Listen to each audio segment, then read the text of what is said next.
एक बार बादशाह अकबर दरबार में बैठे राजकाज की चर्चा में व्यस्त थे कि अचानक दरबान ने आकर बताया, महाराज, महल के बाहर दो व्यक्ति एक थैली के ऊपर झगड़ा कर रहे हैं। बादशाह ने दोनों को अंदर बुलवाया और उनकी समस्या के बारे में पूछा। तभी उनमें से एक व्यक्ति बोला, हुजूर, मेरा नाम काशी है और मैं तेल बेचता हूँ।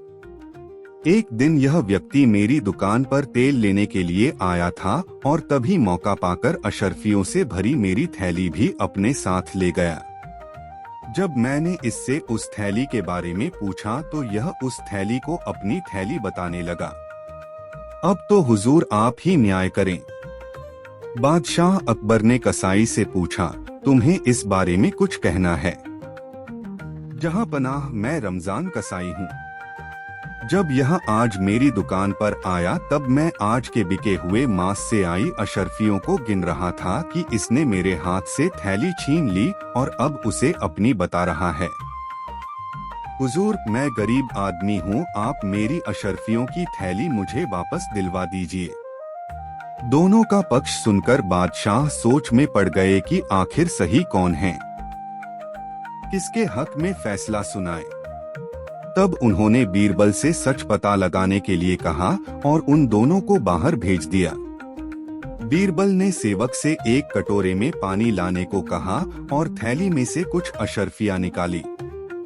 जब सेवक पानी ले आया तो बीरबल ने वो अशर्फियां उस पानी में डाल दी और फिर बादशाह से कहा, हुजूर, ये अशर्फियां तो कसाई की हैं, क्योंकि इन्हें पानी में डालने पर तेल का कोई भी कण नहीं दिख रहा।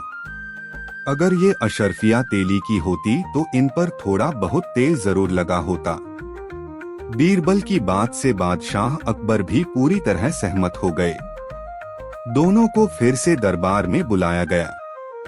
बीरबल ने तेली से कहा, तुमने झूठ बोला है। यह थैली तुम्हारी नहीं, रमजान कसाई की है। लेकिन तेली अभी भी उस थैली को अपनी बता रहा था। जब वह अपनी बात पर अड़ा रहा तो बीरबल ने उसे वह कटोरा दिखाया और कहा, अगर यह अशर्फियों से भरी थैली तुम्हारी होती तो इन पर तेल जरूर लगा होता। बीरबल की बात सुनकर काशी नाम का तेली चुप खड़ा हो गया। बादशाह ने तेली को झूठ बोलने के जुर्म में कारगर में डलवा दिया और कसाई को उसकी थैली लौटा दी।